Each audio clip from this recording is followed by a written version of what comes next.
favorite was a crawfish etouffee, then the gumbo, then the red beans and rice.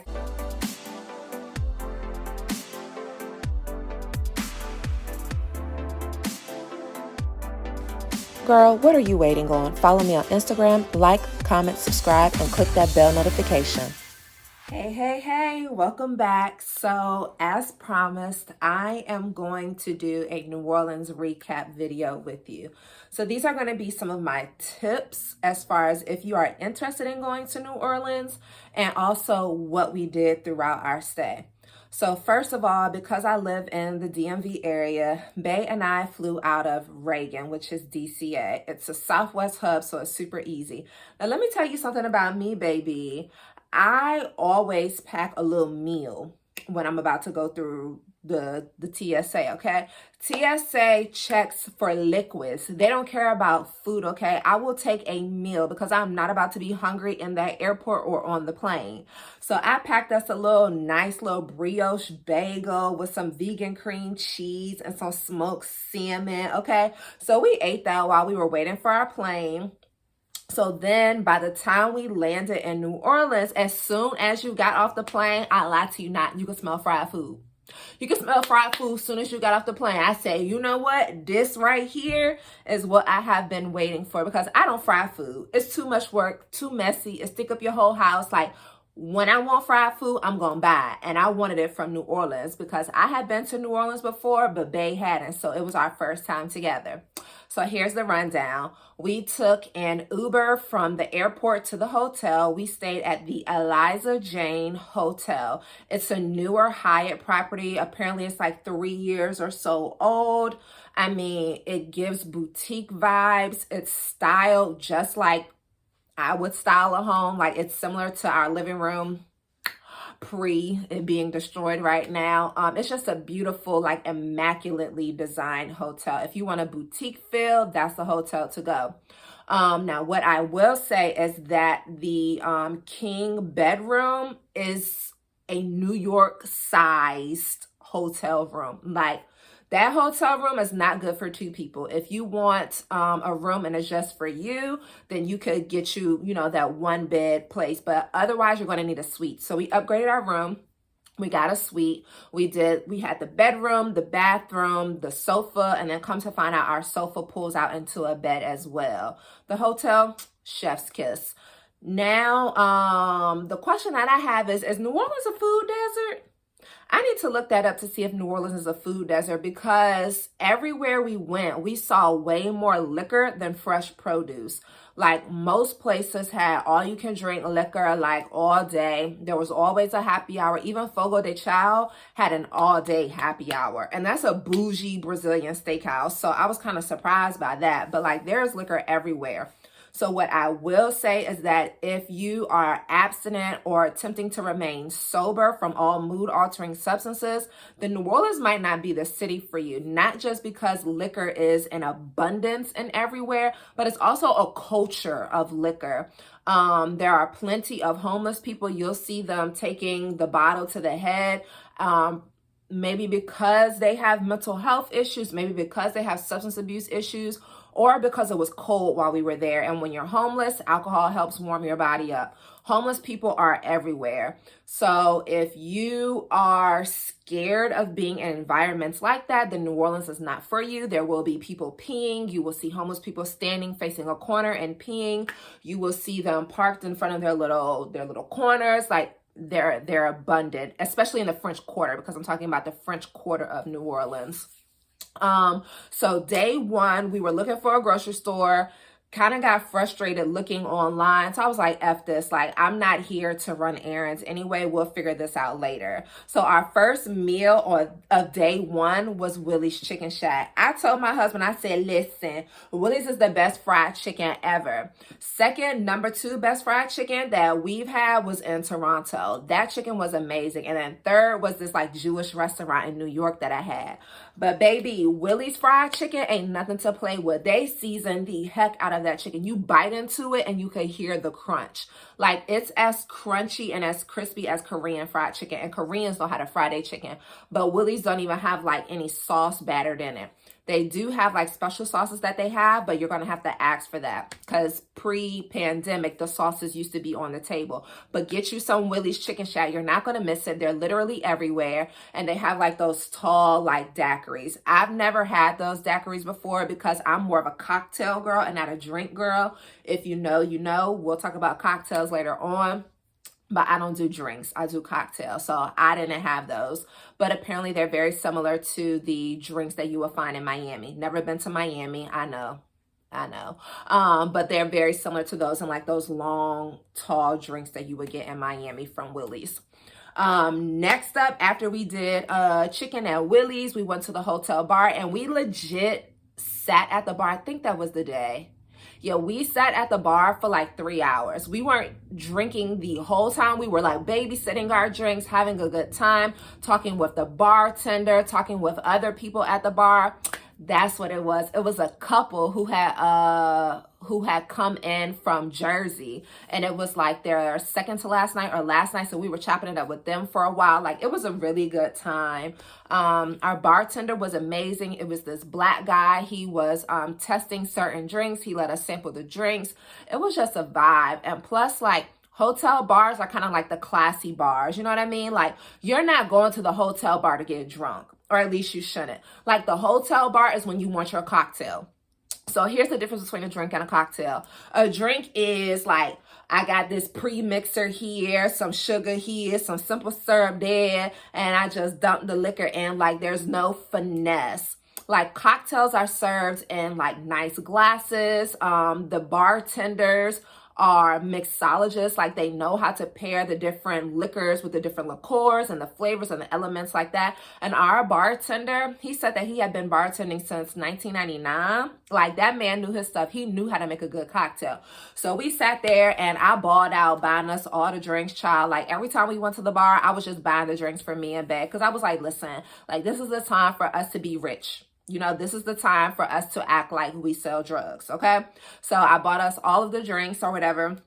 And then that was day one, child. We were also trying to do a food tour, but the company that I was looking at, they were booked, I believe, for the day that we needed, because we were only there for 3 days. So then I was looking at this other company and they had a Yelp discount for $10 off. So I was like, cool, let's do that, because I don't even really want to do a food tour in New Orleans, because New Orleans itself is the food tour. Because usually when we travel, we always do a food tour at every single city that we go to.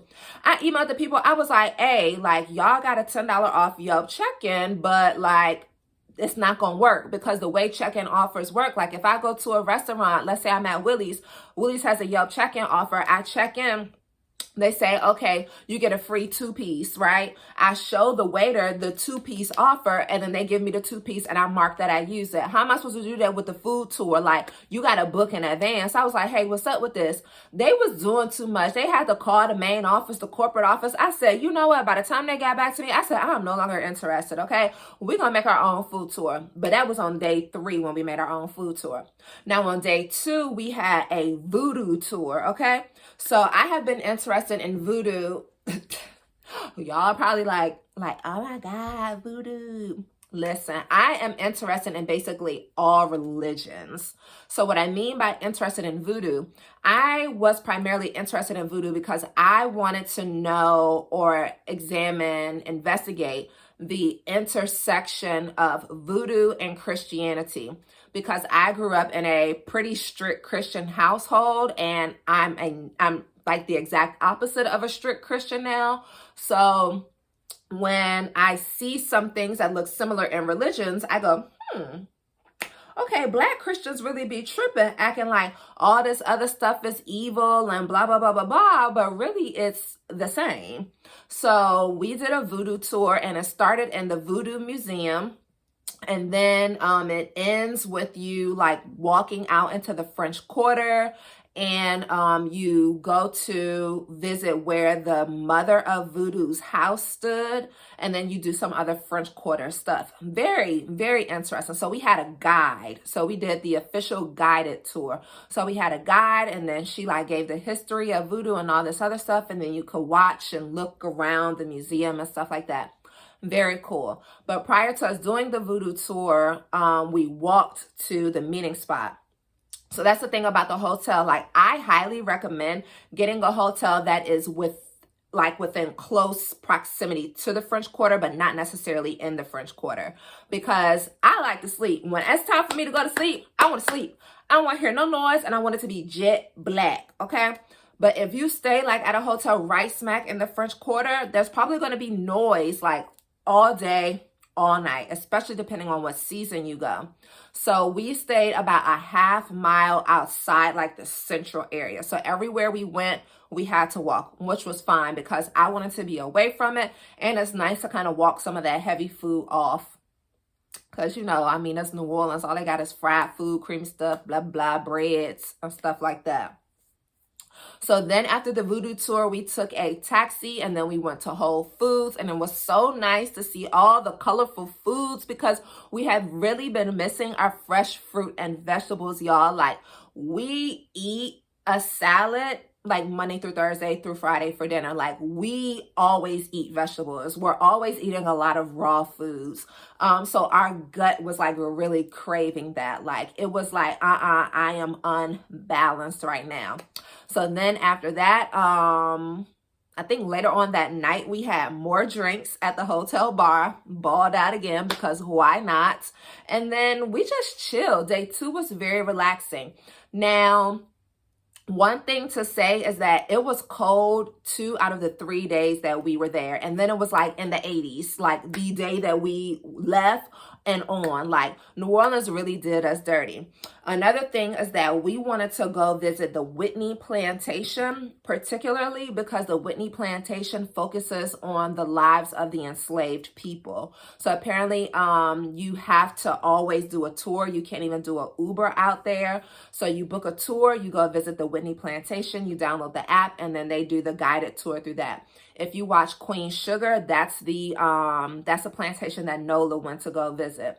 Really wanted to do that, but they were closed legit the day that we were there to the day that we were leaving, y'all. I was so pissed. They were open on the 19th. We got there on the 20th. And then the day that we left, they opened back up. I was like, are you kidding me? So now we have to go back to New Orleans because I have to visit that plantation.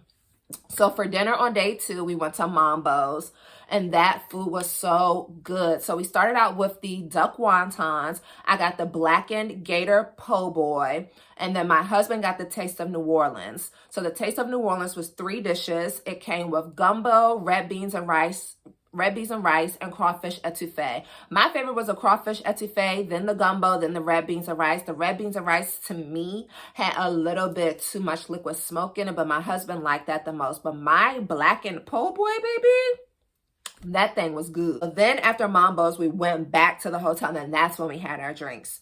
Okay, day 3 was the day that it was going to be warmer. So we were like, okay, let's take advantage of this. Plus, it's our last day. So on every day, I started my day with a little workout or whatever.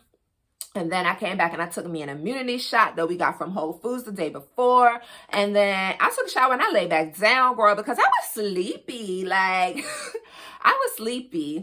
And then we were like, okay, we're going to create our own food tour. So I made reservations for this restaurant called Luke because Luke has amazing reviews, okay? Amazing reviews. And I love oysters, fresh, raw, fried, all of that.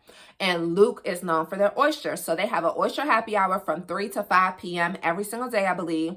So we went there and I ordered 16 raw oysters and I told them things up. I think Bay had like 3 or 4. He not really into raw oysters like I am. I told him oysters up. So we ordered oysters. He ordered the ahi tuna. And then we shared the redfish dip. Luke's. Oh, and then I also ordered fried oysters. The fried oysters were good too. If you are in New Orleans and you really like oysters, you need to go to Luke's. So we did that for their happy hour. He got a drink. His drink was strong, but he liked it. I didn't get a drink. You know, I didn't want any more drinks. But if you in New Orleans, then yeah, you go for drinks. But they also have cocktails and not drinks. So Luke is connected to a hotel, so it still gives you like a more classy upscale vibe. Then after that, we walked around for a little bit. Then we went to Sobu, which is also connected to a hotel. I went there the last time I was in New Orleans, and we ordered the gumbo. They ordered some Asian dish, but they did not do that Asian dish right. So we sent that back. And then we got the gumbo for him instead. So we got the gumbo. Then after we left there, we were walking, and then we saw like this cute little quaint bookstore, and we got lost in that bookstore. It was so nice. Like they had Bibles from like literal centuries ago. And I was like, ah, this is so amazing. Like, I was like, oh my gosh, like he's gonna let me touch it and flip through it, because you know the oils on your fingers can destroy the pages. I was like, ah, I was geeking out. So I was flipping through the Bible, and then I wanted to see like what books have been removed, you know, because the Bible has changed with the centuries. Like, if I like own that like centuries old Bible, I would legit read the Bible from cover to cover, one page here, one page there, to compare like how they're different. Oh, it was so nice, and it was huge, and it was leather bound, and it had like this gold clasp. It was so cool. We ended up buying one book, one little small book, which was like a manuscript talking about like a case for reparations. Very cool. The man who owned, or at least worked in the store, was really cool and helpful. He was giving us books that we were interested in. And then after that, we went back to Mambo's. It was between Mambo's or Willie's. We really should have went back to Willie's, but we went back to Mambo's because I just really wanted another Black and Gator po' boy. But my second po' boy, that second time, it was not as good. I mean, it was good, but it was cold, like room temperature. And I was like, oh, we should have went to Willie's. Willie's never fails. So next time, we are definitely going to get Willie's 2 times, and we're also going to compare Popeyes to Willie's, because apparently the Popeyes in New Orleans or Louisiana is much better than regular Popeyes, which of course. And also the bread pudding from Mambo's, baby, that bread pudding from Mambo's was so good, and it's free with a Yelp check-in, so I tore that thing up. So that was my New Orleans trip. I hope that if you are interested in going, that you explore it. Try to do a tour, a voodoo tour, the Whitney plantation tour. The last time I went, I did a swamp tour. So we didn't do that because Bay had did one in Miami. So like do something that's a little different besides like just getting drunk every single day. Okay, that's all that I have. I'll catch y'all in the next video. Bye.